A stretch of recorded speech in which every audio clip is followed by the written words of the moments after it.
शाहू आंबेडकरांची पुण्याई आहे. कोणत्या पुरोहिताची शंकराचार्याची पुण्याई नाहीये, ती फुले शाहू आंबेडकरांची पुण्याई आहे. आणि ज्यांच्या पुण्याईच्या जीवावर आम्ही 2 टायमाची भाकर कमावतो त्याचा हिस्सा पहिला त्यांना देणं हे आमचं कर्तव्य आहे. ते कर्तव्य आम्हाला आता समजून घ्यावं लागणार आहे. तुम्हाला परशुराम सांगत होते ना अक्षय तृतीया, त्याचं अजून पुढचं उदाहरण सांगते तुम्हाला मी. याला 21 वेळा पृथ्वी निःक्षत्रिय केली. 21 वेळा पृथ्वी निःक्षत्रिय केल्यानंतर पुढे त्या पुराणात ते लोक असे सांगतात, ते ब्राह्मण लोकांनीच लिहून ठेवलंय, मी माझ्या मनाने सांगत नाही. ती लोक असे सांगतात की मग बायकांचं काय करायचं, क्षत्रियांच्या बायकांनी काय करायचं म्हणून काहीतरी योजना, काही योगन काहीतरी पद्धत आहे की ब्राह्मण ऋषींनी त्यांना भोगायचं आणि संतती निर्माण करायची. लग्नामध्ये आपण एकमेकांच्या नाड्या बघतो, गोत्र बघतो, माहितीये ना तुम्हाला. हे गोत्र काय आहे? गोत्र म्हणजे बापदादे, ज्यांच्याशी तुमचं रक्ताचं नातं असेल असं गोत्र, त्याला गोत्र म्हणतात. त्या हरामखोर कोणतो पुरंदरेंनी सांगितलं होतं दादोजी कोंडदेव शिवाजी महाराजांचं गोत्र एक आहे म्हणे. त्याचा जाणता राजा म्हणजे सर्कसचा शो पाहायला आमचे लोक 500 रुपयात तिकीट काढून जातात. त्या नालायकाने हे सांगितलेलं होतं. त्यांना घाबरण्याचं आज आम्हाला कारण राहिलेलं नाहीये. आम्हाला आमची बदनामी करणाऱ्या कुणाचाही हातच नाही तर मेंदूही उपटता येतो, आम्ही भांडारकर प्रकरणात दाखवून दिलेला. तर हे गोत्र जे आहे ते गोत्र जरा शोधून बघा बरं. काय भृगु, व्यास, वाल्मिकी हे कोण होते? हे सगळे ब्राह्मणांचे ऋषी होते. मग ते आमचे रक्ताना नातेवाईक कसे असतील? ते आमच्या रक्ताना नातेवाईक बापदादे कसे असतील?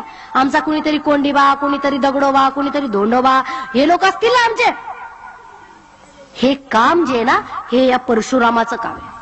या परशुरामाने ज्यावेळेस 21 वेळा पृथ्वी निःक्षत्रिय केली त्यावेळेस क्षत्रियांच्या बायका भोगण्याचं काम या ऋषीमुनींनी केलं आणि म्हणून त्यांना गोत्र लावण्याची पद्धत ब्राह्मणांनी अंमलात आणली. आम्ही या पद्धती आता फेकून दिल्या पाहिजे, कारण ह्या आमच्या पद्धती कधीही होऊ शकत नाही. आम्हाला आमच्या समाजाची आदर्श अशी संस्कृती निर्माण करायची आहे आणि या आदर्श संस्कृतीमध्ये या व्यभिचारी आणि अश्लील गोष्टींना आम्ही कुठेही स्थान देऊ इच्छित नाही. आम्ही जिजाऊचे पाईक आहोत, आम्ही सावित्रीबाई फुलेंचे पाईक आहोत.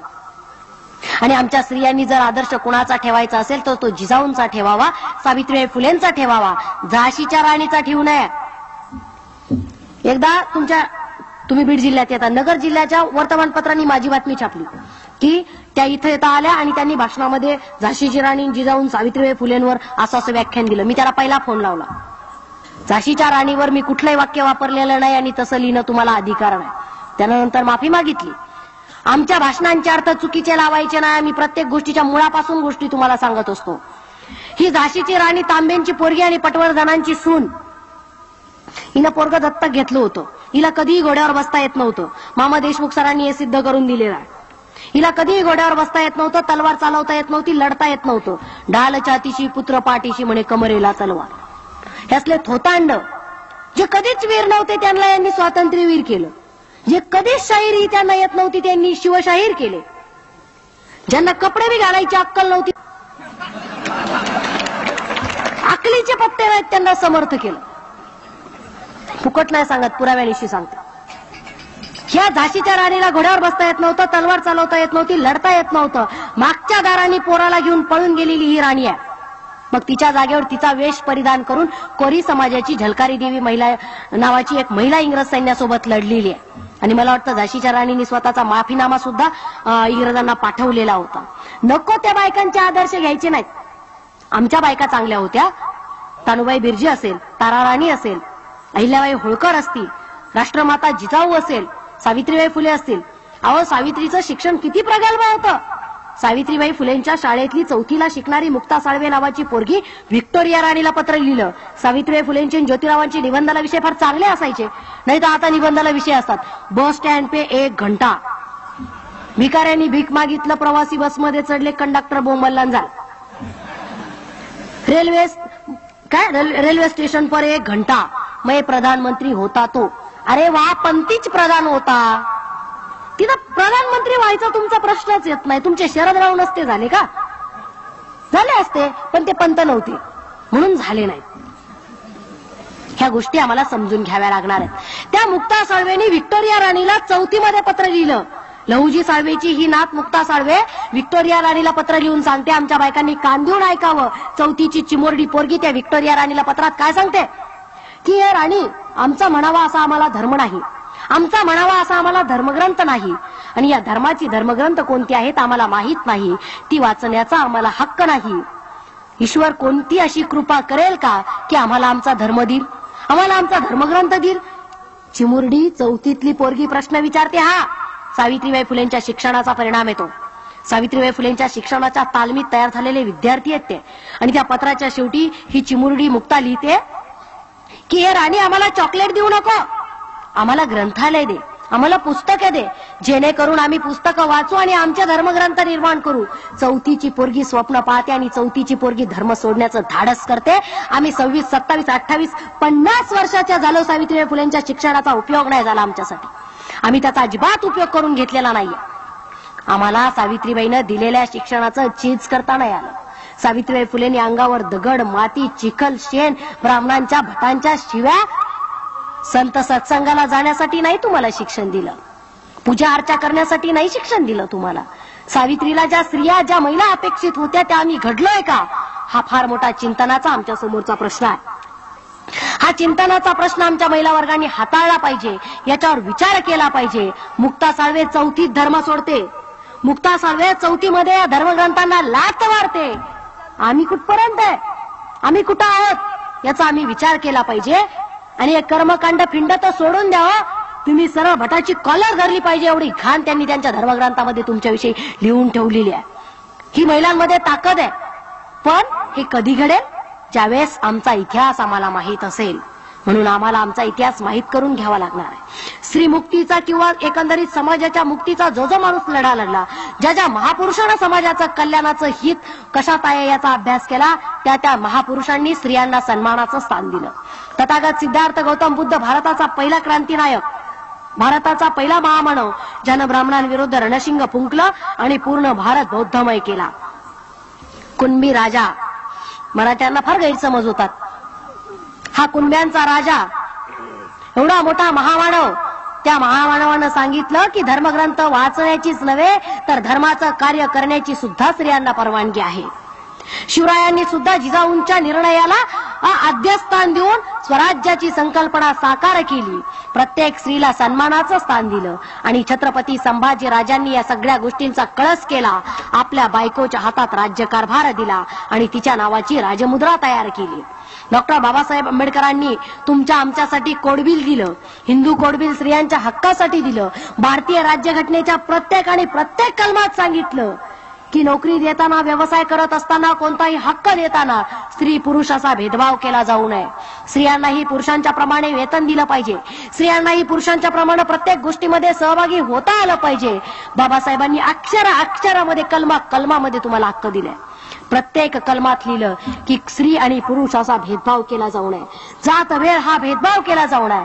इतकं महान कार्य तुम्ही न मागता तुमच्या पदरामध्ये टाकलंय या महापुरुषांनी. आमच्या पुरींना प्रश्न विचारला का नवरा कसा असावा, ते म्हणतात रामासारखा. नवरा कसा असावा, रामासारखा. म्हणे कशाला, दिवस गेल्यावर जंगलात सोडून द्यायला.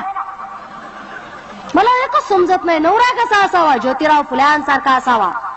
एवढ्या अज्ञानाच्या अंधकाराच्या ज्या काळामध्ये स्त्रियांना रस्त्यावरून चालणं पाप होतं, त्या काळामध्ये आपल्या बायकोला शिक्षण दिलं, शिक्षिका केलं. या भारताची पहिली शिक्षिका, या भारताची पहिली मुख्याध्यापिका, या भारताची पहिली कवयित्री, या भारताची पहिली साहित्यिक, या भारताची धर्मसभेचं, धर्म अधिवेशनाचं अध्यक्षस्थान स्वीकारणारी पहिली महिला क्रांतीज्योती सावित्रीबाई फुले. ज्योतिरावांसारखा नवरा असावा, नवरा शहाजी राजांसारखा असावा. शहाजी राजे कर्नाटकला असताना जिजाऊंना, शिवबांना सोबत दिलं, मंत्रिमंडळ दिलं, काही निवडक सैनिक दिले, भगवा ध्वज हातात दिला आणि जिजाऊंना सांगितलं शहाजींनी की जिजाऊ तुम्ही आता आमच्या पत्नी राहिला नाहीत, शिवबाची तुम्ही आई झालेल्या आहात आणि आता एका स्वराज्याची निर्मिती तुम्हाला शिवबाला हाताला धरून करायची आहे. या कार्यासाठी तुम्हाला आमच्यापासून दूर राहायचं आहे आणि हे दूर राहत असताना प्रत्येक निर्णय सक्षमपणे तुम्हाला शिवरायांच्या राज्याचा घ्यायचा आहे. तुम्हाला माहितीये, ज्यावेळेस जिजाऊ कर्नाटक मधून पुण्याला आल्या शिवबाला घेऊन, त्याच्यानंतर शहाजी जिजाऊ भेट कधी झाली? ज्यावेळेस कर्नाटकहून जिजाऊ पुण्यामध्ये आल्या त्यावेळेस शिवबाचं अवघं वय 8 वर्षाचं होतं. त्यांची परत भेट झाली त्यावेळेस संभाजीराजे 9 वर्षाचे होते, आग्र्याहून सुटून आलेले होते. बघा, एवढा विश्वास आपल्या बायकोवरती असावा लागतो, एवढं तिच्या कर्तृत्वावरती डोळे झाकून विश्वास ठेवणारे शहाजी राजांसारखा नवरा असावा. नवरा संभाजीराजांसारखा असावा. आपल्या बायकोच्या हातामध्ये सगळा राज्यकारभार दिला आणि सांगितलं की तुम्ही या राज्याच्या पर्यंत जोपर्यंत तुमची शासनामधली नोकरीची संख्या येणार नाही तोपर्यंत तुमची नोकर भरती बंद असेल. बरोबर ना? जोपर्यंत तुमच्या समाजाचं प्रतिनिधित्व तुमच्या लेवलमध्ये येणार नाही तोपर्यंत तुमची नोकर भरती बंद असेल आणि जोपर्यंत आमच्या समाजाच्या प्रतिनिधित्वामध्ये आम्ही येत नाही तोपर्यंत आमची नोकर भरती चालू असेल. अशी मागणी ज्यावेळेस ही लोक आम्हाला देतील त्यावेळेस यांनी हजारो वर्षापासून आमच्यावर जे अन्याय आणि अत्याचार केलेले आहेत ते अन्याय आणि अत्याचार पुसून टाकल्या जातील आणि एवढं दिल्यानंतर ते आम्हाला फक्त मुद्दल देतील. व्याज अजून आहे हे त्यांनी सुद्धा लक्षात ठेवावं. बरोबर आहे ना? एवढ्या हजारो वर्षापासून आमचे एवढे महापुरुष एवढ्या ताकदीचे मारलेले आहेत. तुम्हाला भरपाई करावीच लागणार आहे आणि ती आम्ही तुमच्याकडून घेणारच आहोत. ही गोष्ट तुम्ही लक्षात ठेवा. ही वाटणी बदलवण्यासाठी आपली सगळी क्रांती आहे. आपल्या सगळ्या चळवळी आहेत आणि या चळवळी आपल्याला सक्षमतेनं चालवायच्या आहेत. ही गोष्ट प्रत्येक कार्यकर्त्यानं लक्षात ठेवायची. 6742 जातींमध्ये ब्राह्मणांनी त्यांच्या फायद्यासाठी आम्हाला विभागलेलं आहे. म्हणून आता आम्ही जातवार आरक्षण मागतो.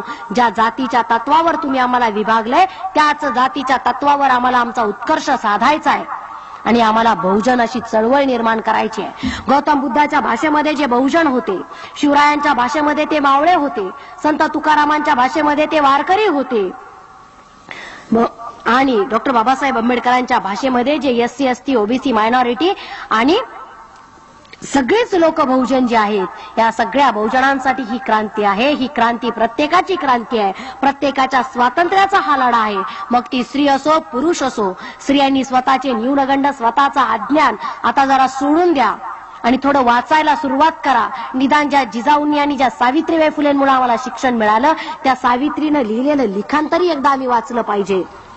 आम्ही आता वाचायला लागलं पाहिजे, विचार करायला लागलं पाहिजे. आणि जर उपवास तापवास करायचेच असतील तर ते धर्मग्रंथ वाचा आणि नंतर ठरवा की तुम्हाला ते करायचेत की नाही करायचेत. ते संयोजकांनी मला या ठिकाणी बोलवलं त्याबद्दल मी संयोजकांचे आभार मानते. तुम्ही इतक्या शांतपणे ऐकून घेतलं त्याबद्दल तुमचेही आभार मानते. कुणाच्या भावना दुखावल्या असतील तर एवढं सांगेल की आपला वाचनाचा कक्ष वाढवा, विचार करण्याचा आणि दृष्टिकोनाचा भाग जरा रुंदवा. बहुजन समाज हा फार मोठा समाज आहे. या सगळ्या समाजाला स्वातंत्र्य आपल्याला द्यायचंय. त्यासाठी खरा इतिहास सांगणं गरजेचं आहे. म्हणून आम्ही तो सांगत असतो. जाता जाता तुम्ही 2 मिनिटं थांबा, मी अजून थांबलेली नाही. जाता जाता माझ्या कवितेच्या 4च ओळी तुम्हाला सांगते आणि मी थांबते. तू होऊ नकोस सीता त्या रामाची, लोक तुला अबला म्हणतील. तू होऊ नकोस सीता त्या रामाची, लोक तुला अबला म्हणतील. तू होऊ नकोस द्रौपदी त्या पांडवांची, तू होऊ नकोस द्रौपदी त्या पांडवांची, लोक तुला वेश्या म्हणतील. तू हो जिजाऊ त्या शिवबाची, तू हो जिजाऊ त्या शिवबाची, लोक तुला राजमाता म्हणतील. लोक तुला राष्ट्रमाता म्हणतील. तू हो सावित्री त्या ज्योतिबाची, तू हो सावित्री त्या ज्योतिबाची, लोक तुला क्रांतिज्योती म्हणतील. लोक तुला क्रांतिज्योती म्हणतील. या ठिकाणी मी थांबते. तुम्ही शांततेत ऐकून घेतलं त्याबद्दल तुमचे आभार मानते.